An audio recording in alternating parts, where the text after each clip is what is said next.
to follow Jesus. And it's something that's immediate. Once we know what we should do, we need to do it. We've talked a lot about what it means to be a disciple, what it means to follow Jesus, and we've seen some people come and follow him, and we've seen some people not follow him. And there's a lot of things to sift through there and to think through. But I want us to consider what we're reading here. Now, some of you might be like, when Asher just read that, thanks for the reading, by the way. Some of you might think, didn't we talk about that last time? And yes, actually we did. That was what we ended on last time. And what I want to do is I want us to remember, as we're reading the Bible, everything we read it's in context with the rest of what we read. So we need to remember, when we pick up here in chapter 8, verse 27, where Asher finished up, we need to remember that the stuff that came before is pretty important, and it has something to do with what we're going to see. So we can't forget everything. It was made to be read together, and so that's why I want us to look at that. Now remember, one of the things that Asher mentioned there when he was reading is that we have this concept. There's a blind guy who comes to Jesus, and Jesus, it looked like he kind of failed. He didn't heal him all the way at first. It was like he healed him, but he can only partially see. And remember what he said? It's like what Jesus said, what do you see? And he was like, it's men like trees walking. It's a weird thing to say, but I guess if you can only partially see, that's what it looks like. And then Jesus helped cleanse him the rest of the way, and now he can see clearly. What we said last time is that's what was going on with the disciples. Even those who were closest to Jesus, who were following Jesus, they didn't get it. They didn't understand. And we saw that a lot in chapter 8. We are going to continue seeing that in this reading tonight.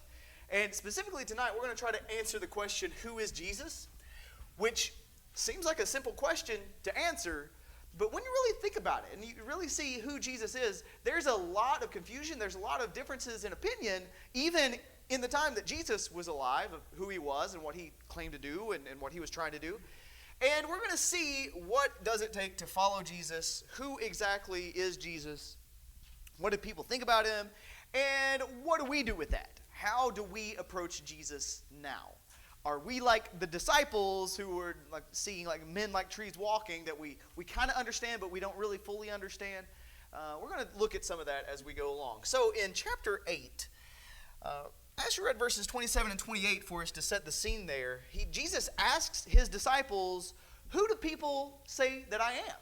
Who do you think that I am? Who do they say that I am? And remember, he said some of them say John the Baptist. Some of them say you're Elijah, and some of them are like maybe one of the other prophets. Because what Jesus was doing, it reminded them of what some of these Old Testament characters did. And it reminded them of what John the Baptist did. Now, if you haven't been part of our studies, you haven't seen John the Baptist, but go back through Mark and you'll see who he was and what he did. But all of these things that they're saying, some people think that he's this, some people think he's that. But what really matters is, well, who is Jesus really? And so Jesus asked them specifically, well, okay, all these people, they're saying all this about me. Who do you say that I am? What do you think about me? And so in verse 29, he continued, and that's what he asked. Who do you say that I am? Peter answered and said to him, into verse 29, you are the Christ. And he warned them to tell no one about him. And so he says there, Peter says, you are the Christ.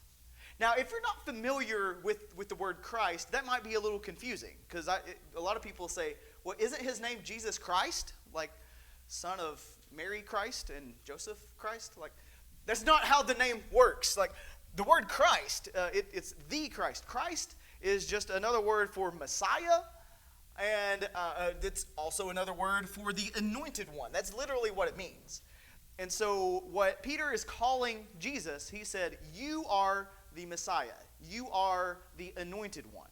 You may or may not know this, but at least one type of person who was anointed in the Old Testament were kings. We also have priests that were as well, but kings. And so they were looking at Jesus as the Savior, the King who was to come, and that's who Peter identifies Jesus as. But he's very careful in saying, don't tell everybody about that, because he has reasons for that. That's going to come out later. But that's who Peter identified Jesus as. He's one of the closest disciples, and he sees that in Jesus. You might look at this, and you might think, wow, Peter understands. He's got it. He understands. Jesus is the Christ. And so we must feel pretty good about what Peter's doing and how he interprets this and all that. But look at verse 31. And he began to teach them that the Son of Man must suffer many things and be rejected by the elders and the chief priests and the scribes and be killed, and after 3 days rise again. And he was stating the matter plainly. And Peter took him aside and began to rebuke him. But turning around and seeing his disciples, he rebuked Peter and said, "Get behind me, Satan, for you are not setting your mind on God's interest, but man's." What's the deal here? Like, Peter had just said this great thing. You are the Christ. And now Jesus, and it says, he tells him plainly, here's exactly what's going to happen. I'm going to be taken, and I'm going to be killed, and I'm going to raise up 3 days later. He says that pretty plainly. I don't know that you could say that any more plainly. But what did the disciples do with that? They didn't really understand. Peter took him aside and started to rebuke him. It was like, Jesus, you can't say that. Like, why would you say that? That's ridiculous. You cannot die. That wouldn't make sense. And so Peter, even though he looked like he's got it together, he really doesn't in a greater sense. Like men like trees walking. It's this concept that the disciples still were kind of in the dark about what was happening. And Jesus rebukes him and says, you need to set your mind on things of God.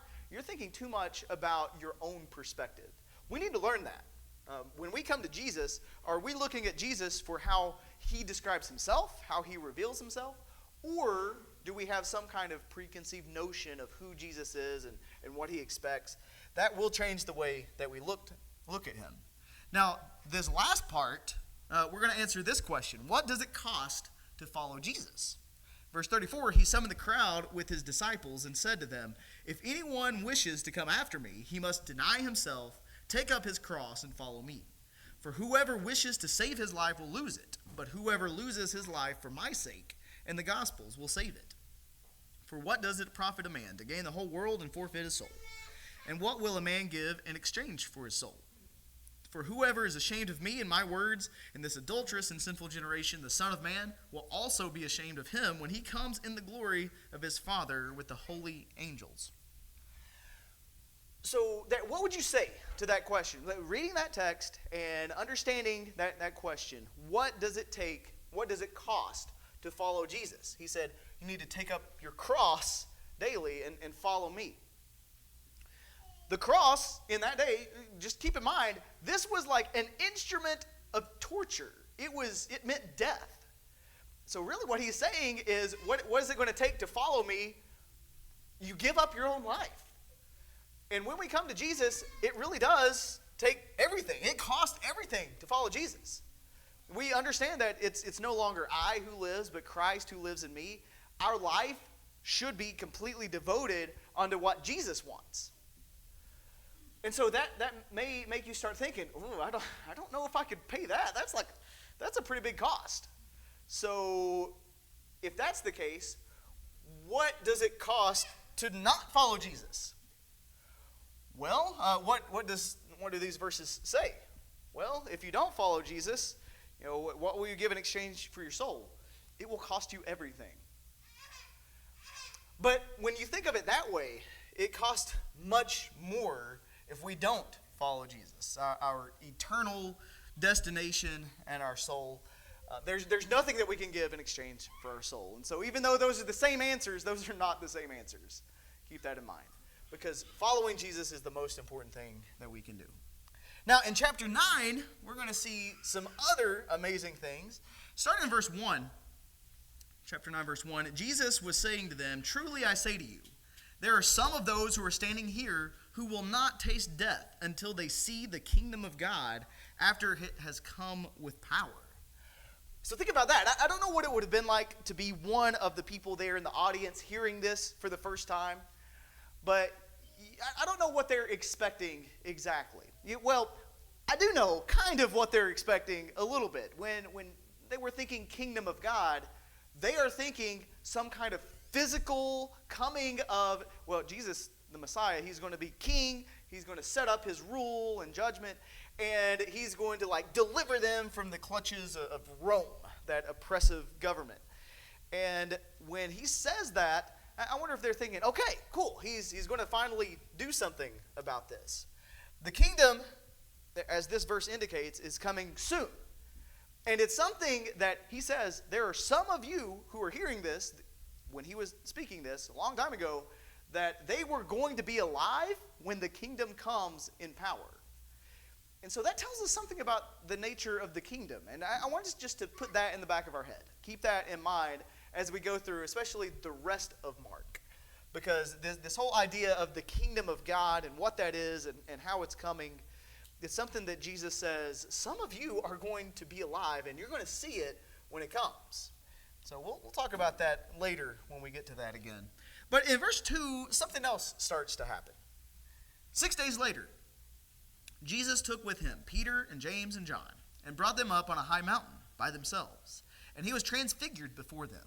And his garments became radiant and exceedingly white, as no launderer on earth could whiten them.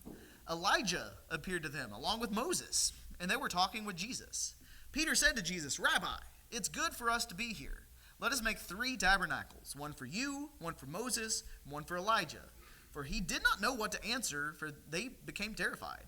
Then a cloud formed, overshadowing them, and a voice came out of the cloud. This is my beloved Son, listen to him. All at once they looked around and saw no one with them anymore except Jesus alone. As they were coming down from the mountain, he gave them orders not to relate to anyone what they had seen until the Son of Man rose from the dead. They seized upon that statement, discussing with one another what rising from the dead meant. They asked him, saying, Why is it that the scribes say that Elijah must come first? He said to them, Elijah does first come and restore all things. And yet, how is it written that the Son of Man, he will suffer many things and be treated with contempt? But I say to you that Elijah has indeed come, and they did to him whatever they wished, just as it is written of them. This is a really unique thing that happened with Jesus. So he takes his closest disciples, Peter, James, and John, and he goes up on this mountain, and it says that he was transfigured. And if you think about it, and you see what his clothes are doing, in some way Jesus is like shining. He's like radiating in some way. And I don't know what that would have looked like, but I would love to see that. I mean, just imagine how glorious Jesus appears. Think about all the great things we've seen Jesus do so far. And look at who's with him as well. You've got Moses and you've got Elijah.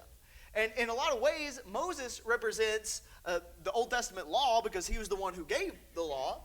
And Elijah, in a great sense, represents the prophets because Elijah was a great prophet. And he's been talked about a lot. And actually, we've seen the name Elijah a few times in the book of Mark. And so you have Jesus alongside Moses, the one who gave the Old Testament law, and alongside Elijah, a great prophet representing the prophets of God. Are we saying that Jesus is just as important as the other prophets? As Moses, as Elijah? Like, they're pretty great. Like, are we saying Jesus is as great as them? No, we're not, actually. Because you notice what happens. Peter says, hey, okay, we got all of these great people here. Let's build a tabernacle. Let's have something to set up to honor all 3 of y'all, because y'all are great. But what did Jesus say? Or what did the Father say? God speaks, and he says, no, this is my Son. You listen to him. Once they look, and everyone's gone except for Jesus. This is my beloved Son. Listen to him. Jesus is even more important than Moses. He's even more important than Elijah. So to answer this question, who is Jesus? He's great. He is much greater than what we might have expected before. And so these disciples, they're given this firsthand information, and he warns them. He was like, now don't go around telling people that until the Son of Man has risen from the dead. And did you catch what he said about that? It was like, because they didn't understand what he meant. We look at that and we're like, what do you mean you don't understand? Like, raising from the dead means you're dead and that you raise up. we understand that from this point of view, from our perspective, because we know what happens next. But they don't know what this means, and apparently they don't bother asking. They do ask, however, okay, this whole thing with Elijah, what's that about? Because scribes talk about that. What's that?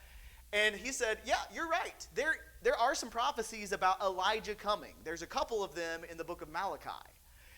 And when you look at those prophecies, it talks about Elijah preparing the way of the Lord.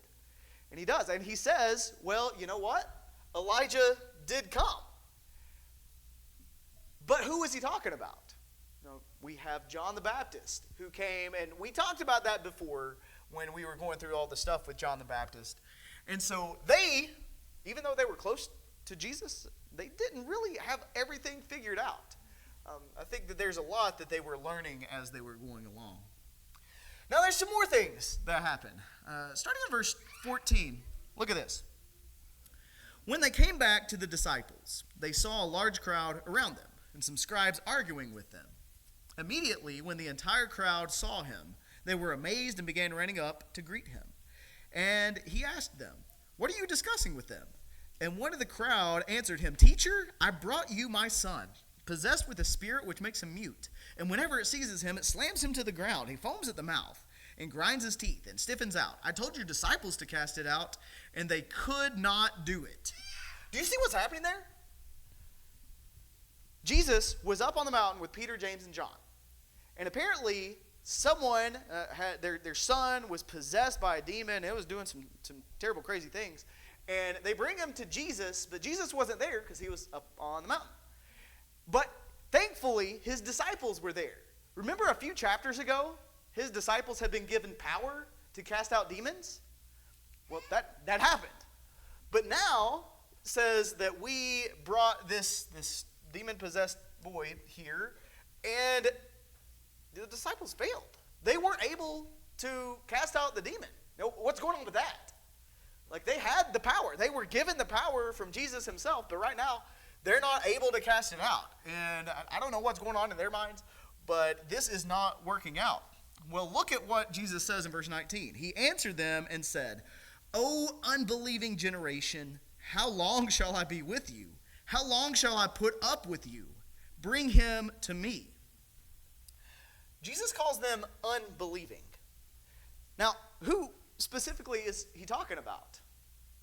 He's talking about the disciples, his own apostles, the group that he gave that power to, the group that he had spent so much time with. He's calling them unbelieving. That's pretty big. I don't know if you really just soak that in. Being one of Jesus' closest disciples, and they're not understanding. They're not getting it. Just like he pointed out earlier at the end of chapter 8, we saw that.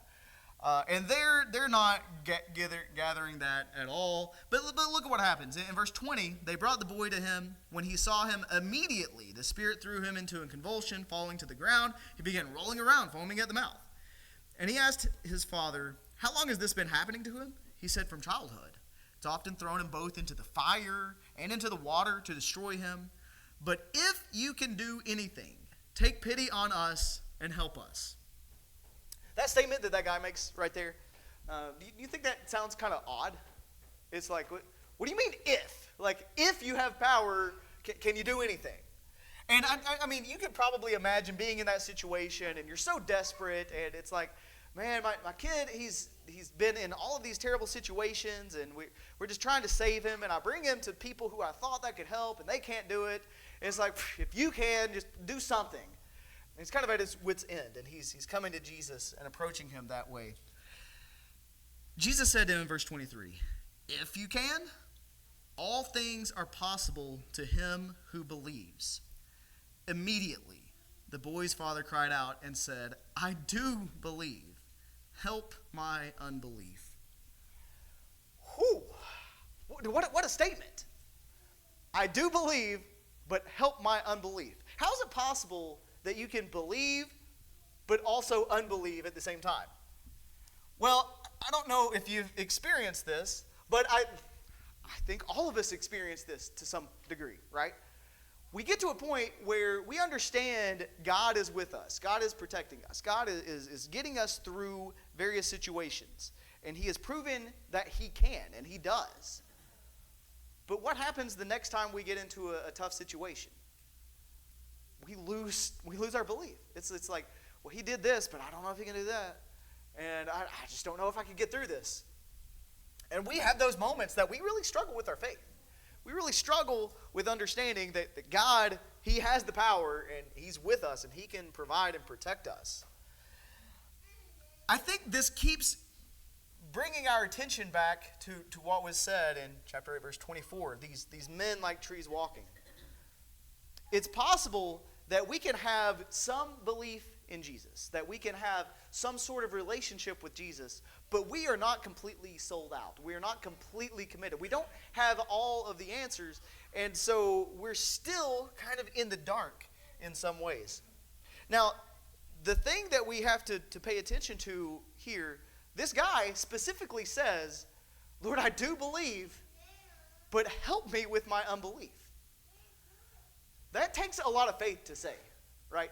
That we understand that I do believe some, but I need help with the rest of it. That there's stuff I don't understand, and I need to dig deeper, and I need greater faith. Hopefully, we're okay with praying that we're okay with asking God for more help to show us, to strengthen the areas that we're weak in, and to learn more about him. I think we really need that in our lives. We need to be willing to turn to him. What do we do when we have doubts? I mean, we're going to have doubts. There's going to be times where things aren't going well. We need to get this figured out. We need to come to the Lord. Notice he's coming to Jesus, the one who can help him with that, to help deliver him from that, to give him more belief. Sometimes we need to come to Jesus. Well, all the time we need to come to Jesus and let him help us with that. Now, verse 25, Jesus saw a crowd was rapidly gathering. He rebuked the unclean spirit, saying to it, "You deaf and mute spirit, I command you, come out of him and do not enter him again." After crying out, throwing him into terrible convulsions, it came out. And the boy became so much like a corpse that most of them said, "He's dead." But Jesus took him by the hand and raised him, and he got up. When he came into the house, his disciples began questioning him privately, "Why could we not drive it out?" And he said to them, "This kind cannot come out by anything but prayer." Seems like the disciples had lost focus. Maybe that they had trusted in their abilities. And I mean, the abilities, remember, Jesus gave them those abilities. Maybe they were trusting in that a little too much. And they didn't even think to pray before that. Sometimes I think we try to get involved with spiritual activities. We try to do spiritual things. But we aren't completely of the right mindset. Have you ever forgot to pray?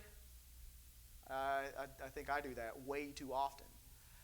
And we see, like, a direct effect. These disciples who had been given power, they could do it.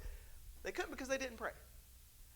Now, this, I think, should help us a little bit, jog us into, we need to be praying more. We need to be focusing on his ability and what he can do to deliver us from this.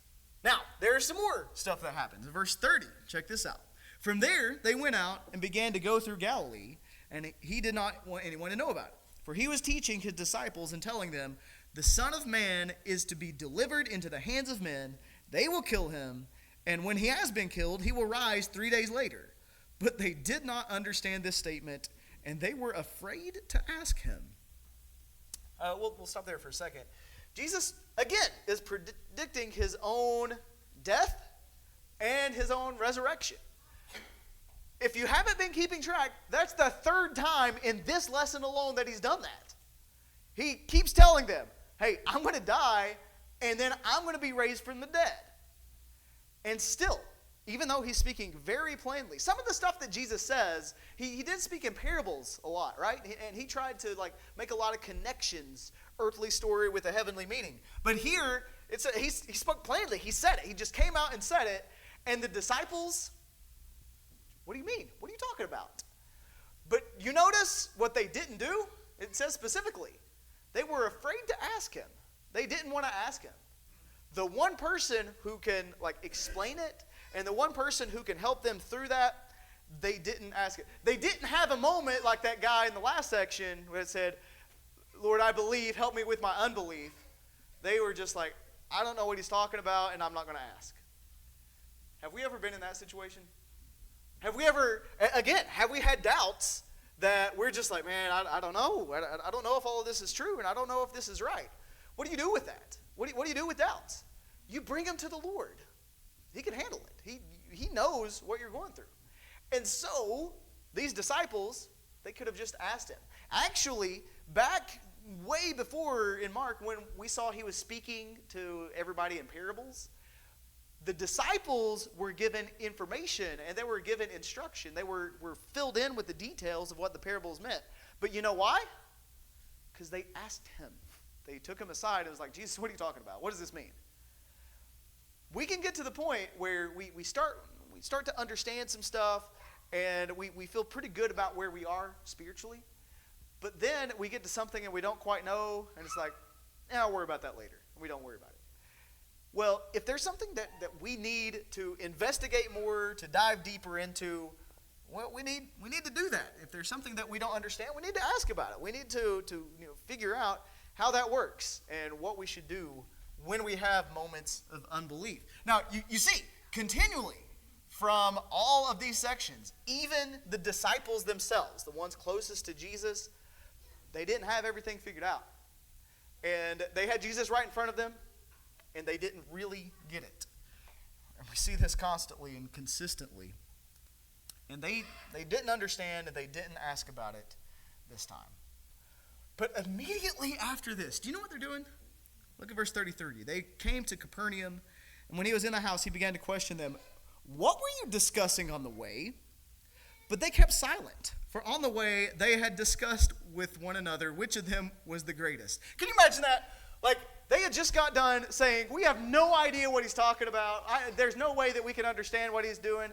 So instead of that, let's focus on talking about something else. You know what would be a productive discussion? Which one of us is the greatest? It's like, really? Like, do you see Jesus and do you know what he's teaching? And you're trying to figure out who the greatest is among you? Pride will get in the way of following Jesus every single time. And that's what's happening with the disciples. But, verse 35, sitting down, he called the 12 and said to them, "If anyone wants to be first, he shall be last of all and servant of all. Taking a child, he set him before them, and taking him in his arms, he said to them, Whoever receives one child like this, in my name receives me. And whoever receives me does not receive me, but him who sent me." So to teach the disciples about this, who's the greatest and who's going to have the most prestige, he brings a child. What do we learn from children? Can we learn anything from children? I think we really can, because Jesus says that we can. A couple things, and these are just a couple ideas. There's a lot more that we could learn. But one, you do learn humility. And this goes along with this word too, reliance. A lot of times, kids, especially small kids, they understand that they can't do everything on their own. Can you help me do this? They can't make their own food. Sometimes they can't even tie their own shoes. And so they rely on other people to help them. And that's the thing. These disciples were getting, as they say in the country, too big for their britches, and thinking that they had it all figured out and they knew what they were doing. No, they don't. They are still relying on Jesus. They needed to be more reliant on Jesus. They were afraid to ask him questions, and he was right there. Again, they were seeing men like trees walking. They were not completely convinced and convicted of what they needed to do. And so I think that's what prompts Jesus into saying what he says in this last section, the last part of Mark 9. Starting in verse 38. John said to him, "Teacher, we saw someone casting out demons in your name, and we tried to prevent him because he was not following us. But Jesus said, 'Do not hinder him, for there is no one who will perform a miracle in my name and be able soon afterward to speak evil of me. For he who is not against us is for us.'" Now, stop there for a second. John, one of the closest disciples, one of the ones that went on to the mountain of transfiguration with Jesus, he was really upset. And what was he upset about? It was like, this guy, or these people, whoever, they're casting out demons in your name, but they're not even part of us. Like, what do we do with that? Jesus, tell them to stop, because they can't be doing that. does that seem weird to you? That should seem weird to you for a lot of reasons. What was it that the disciples could not do earlier in this chapter? They had problems casting out a demon. They couldn't cast out a demon. So the followers of Jesus could not cast out a demon. What are these people able to do? They were able to cast out the demon, the very thing that the disciples couldn't do in the last chapter. And now John's like, you need to tell them to stop, because they're not following us and they're not doing this. And Jesus is like, no, that's not how it works. Because if they are doing this, if you do a miracle, you're obviously doing that miracle with the power of God. God is with them. God is obviously okay with what they're doing. You can't perform a miracle and then turn around and blaspheme. That wouldn't make sense, because that's not how God works. And so he makes that statement, those who are not against us are for us. And so sometimes what happens is we develop this sense of rivalry where we get kind of jealous, especially if someone else is doing something great, making a big difference, impacting a lot of people. It's like, well, why can't I do that? And we get kind of mad that other people are able to do that. Now that can lead to discouragement for one. We might get upset at others, and worse, it can lead to strife, fighting, resentment, whatever. If someone is following the Lord and they're doing that in the right way, who are we to stop that? Now, is it possible that there could be people out there that we don't know who are serving the Lord and doing great things for him? I mean, yeah. Is it possible that, and when we hear of reports, especially when we hear reports from foreign countries, people going to these foreign countries and preaching the gospel, and you hear, man, they're just baptisms left and right. There's so many people that are coming to the Lord. How do we feel about that? Are we like, oh, man, that wouldn't work here, and we just get upset at what they're like? No, we're happy. We're excited because they are working for the Lord, and they're helping expand his kingdom. And so they're not against us, they're for us. And that should be something that we're happy about, that we're really encouraged to hear. Now this last part, look at what he's saying. In verse 41, for whoever gives a cup of water to drink because of your name as followers of Christ, truly I say to you, he will not lose his reward. Whoever causes one of these little ones who believe to stumble, it would be better for him if a heavy millstone hung around his neck, he had been cast into the sea. If your hand causes you to stumble, cut it off. It's better for you to enter life crippled than having your two hands to go into hell, into the unquenchable fire, where their worm does not die and the fire is not quenched. If your foot causes you to stumble, cut it off. It's better for you to enter life lame than having your 2 feet to be cast into hell, where their worm does not die and the fire is not quenched. If your eye causes you to stumble, throw it out. It's better for you to enter the kingdom of God with 1 eye than having 2 eyes to be cast into hell, where their worm does not die and the fire is not quenched. For everyone will be salted with fire. Salt is good, but if the salt becomes unsalty, with what will you make it salty again? Have salt in yourselves and be at peace with one another. So this concept of what price are you willing to pay to enter into the kingdom of heaven? What are you willing to give up? What are you willing to do? A lot of these people, if you think about it, these disciples were having a hard time letting go of their pride. And I think Jesus, in a way, is saying here, guys, you're letting your pride take away your reward. They were letting the pride stand in the way of everything else that they had going on. And I think that this is a good follow-up to what was said in chapter 8, verse 37, when he said, for what will a man give in exchange for his soul? And when you think about what is your soul worth?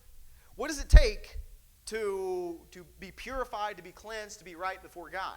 Sometimes it's really hard. Sometimes there's things that we're going to have to give up, and it's a real challenge. Maybe, and he uses the example, if it was your hand that was causing you to stumble, wouldn't it be worth it just to cut it off so you can enter into heaven and not have to worry about the punishment? That would be a price. It'd be an easy trade. It was like, of course. Or your eye, if that's what caused you to stumble, get rid of it. Now, I don't think Jesus was necessarily saying, to get to heaven, you need to cut off all your body parts, and then you're good. Like, we need to be willing to give up whatever it is that stands in the way of serving God. If it's our pride, get rid of that pride. If it's our arrogance, if it's unbelief, whatever, we need to get rid of what is stopping us from coming to the Lord.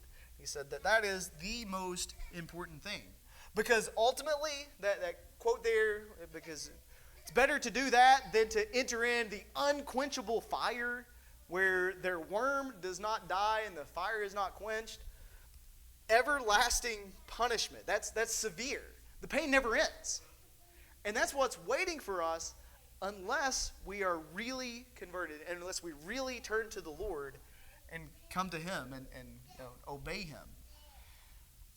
That's hard to say and that's hard to think about, but it's the truth. That's what it takes to come to the Lord. And this is what's waiting for us if we don't. Jesus is the one who has authority. Jesus is the one who has all power. And so it's Him that we need to submit to. It's Him that we need to come to, and we need to try to understand a little bit more of who He is. Now, this last part, He tells us to be salty. And in the sense of salt is used to preserve stuff, but it's also used to enhance flavor. And so really, we as disciples, think about this. What would be the difference if we as disciples went around in the world and criticized everybody because they weren't as good as us? What do you think impact that would have? Probably not so good. But what if we go out there in the world and we show Jesus' love to others and we encourage others to do these good things and to turn to the Lord, to bring them to the Lord? We're going to enhance a lot of flavor. We're going to help to preserve those around us. We're going to be a better example. And that's the kind of light that He expects us to be. And that's part of the nature of this. The disciples, with all of their pride and ego and wanting to put other people down, they were focused on the wrong things. And that was going to stop the progression of the kingdom. That's not what the Lord wanted. He wants us all to be at peace with one another. He wants us to reach out to others, and He wants us to lead others to Him, not to be a stumbling block to keep them far away from the Lord. And I think that's what this last section does for us. It shows us what it looks like when we aren't being the kind of example that we need to be. His closest disciples were guilty of that. Are we guilty of that sometimes? No, I'm afraid, I have to admit, I have been guilty of that. And we need to be careful about the kind of influence that we are and how we're leading others to Jesus. Now, this lesson, we're still talking about what it takes to follow Jesus. And the importance of following Jesus immediately. When we realize that we're not following Jesus, that there's something that's stopping us, we need to fix that. We need to make that right. And whatever it is, if it's cutting off your hand, cut off your hand. If it's living in sin, stop it. If it's something physical, whatever, we need to realize that whatever it is that's so great in your life that you're not willing to let go of, it's not worth missing heaven for. And so we're ready right now to help you to get on the right track. Maybe it's you need to put Christ on in baptism. You need to become a child of His. We're ready to help you do that. Now, maybe you are a Christian, but you've been kind of like those disciples were, the apostles. Like, even though you had this relationship with Jesus, you haven't been doing it the right way. And maybe you still have some pride, you have some ego, you have some anger, resentment, lust, greed, whatever. You need to get rid of that. Well, the Lord is the one who can help you get rid of that. And He gave us the church. He gave us brothers and sisters who we can lean on, who we can confide in, and who we can encourage each other. So if there's anything that you need to do to make your life right with the Lord, to come and be closer to Him, please come forward and let us know as we stand and sing.